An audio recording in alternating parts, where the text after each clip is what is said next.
Hey everyone, so here is another video on a truly beautiful mind. So firstly we'll be studying about Albert Einstein, then his quotes and then summary points as we always do. So here you can see one image of Albert Einstein, ये उनकी study table है जिस पर वो काम किया करते थे. Next, so his quote is weak people revenge. जो वीक पीपल होते हैं, कमज़ोर होते हैं, वो हमेशा रिवेंज लेते हैं. रिवेंज मतलब क्या? बदला लेना.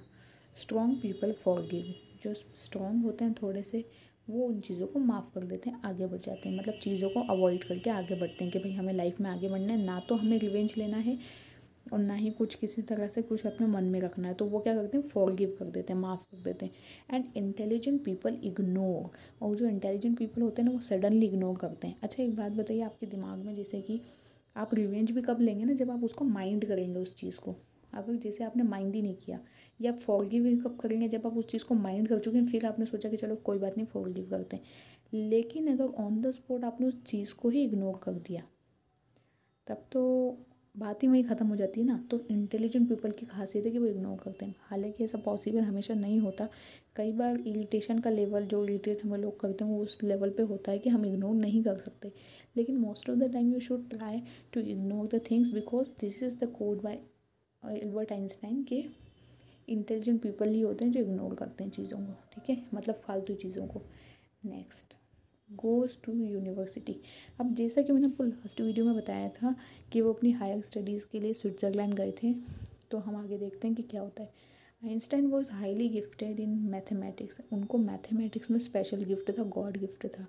ही was interested in physics also. तो फिजिक्स में भी इंटरेस्ट था उनको. तो he decided to study at the university in Zurich. तो उन्होंने सोचा कि एक काम करता हूँ, ज्यूरिख की यूनिवर्सिटी में स्टडी करता हूँ.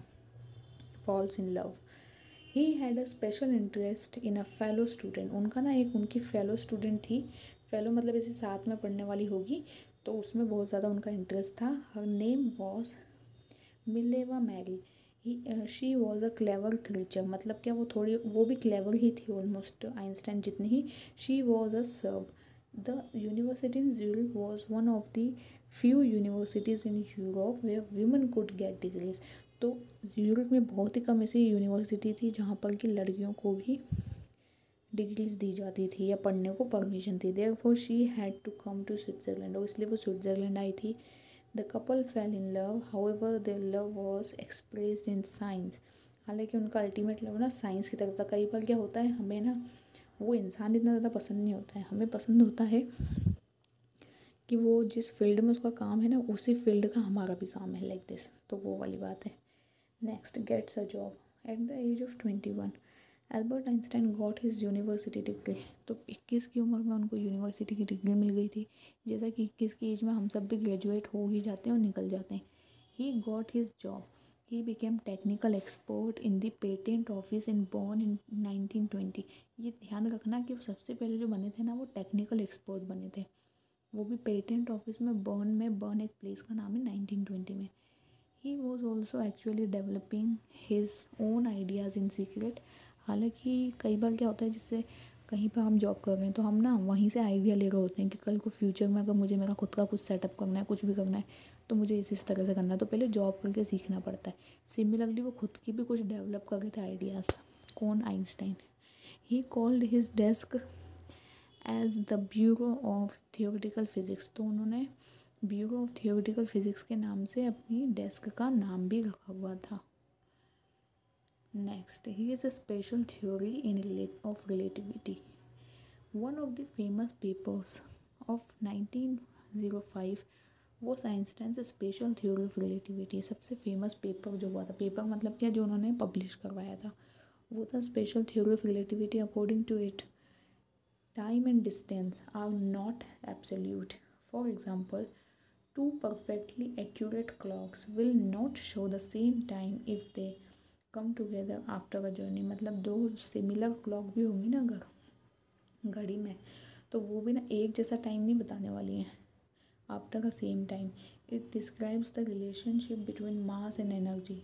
Means E is equals to me². और यहाँ पे ई और ये सब क्या है, तो E stands for energy, M stands for mass, और यहाँ पे MC² होना चाहिए. तो C stands for speed. of light in the vacuum which is about 3 lakh kilometre पर सेकेंड। तो ये उनकी कुछ थ्योरी ऑफ रिलेटिविटी के बारे में था, जो कि बहुत ही इंपॉर्टेंट थ्योरी उस समय की रही थी और अभी भी मानी जाती है। Next, Einstein's mother of on Mileva. तो Einstein was solving the most difficult problems in the physics, his private life was starting to fail. अब क्या हुआ, कई बार ऐसा होता है ना कि जो इस तरह के बहुत ही डेडिकेटेड लोग होते हैं ना, वो अपने काम में इतने इन्वॉल्व हो जाते हैं कि पर्सनल लाइफ साइड हो जाती है। तो वो अपने लाइफ में बहुत डिफ़िकल्ट कुछ फिज़िक्स प्रॉब्लम सॉल्व कर रहे होंगे, प्राइवेट लाइफ में कम पड़ गए। So he wanted to marry Mileva. अब वो मिलेवा से उनको he wanted to marry her, but his mother was against it. लेकिन मदर अगेंस्ट थी। क्यों? She thought Mileva was too old for him. उन्होंने सोचा कि मिलेवा तो उनसे बहुत ही बड़ी और ऐसी ओल्ड है। She was 3 years older than him, मतलब 3 साल ही बड़ी थी हालांकि, लेकिन फिर भी उनको लगा था कि अगर बड़ी है वो। तो she was also bothered by Mileva's intelligence. और उनको मिलेवा की इंटेलिजेंस भी पसंद नहीं आती थी। जैसे ऐसा होता है ना कि जो सास होती है उसको खास ऐसा कुछ पसंद नहीं आता कि बहू बहुत ज़्यादा स्मार्ट हो किसी हो, तो लाइक दैट। तो यही बात थी और यहीं पे चैप्टर एंड है। हालांकि अभी इसका एक पार्ट और बचा है which I will be sharing with you soon. So till then, thank you for now and bye to all of you.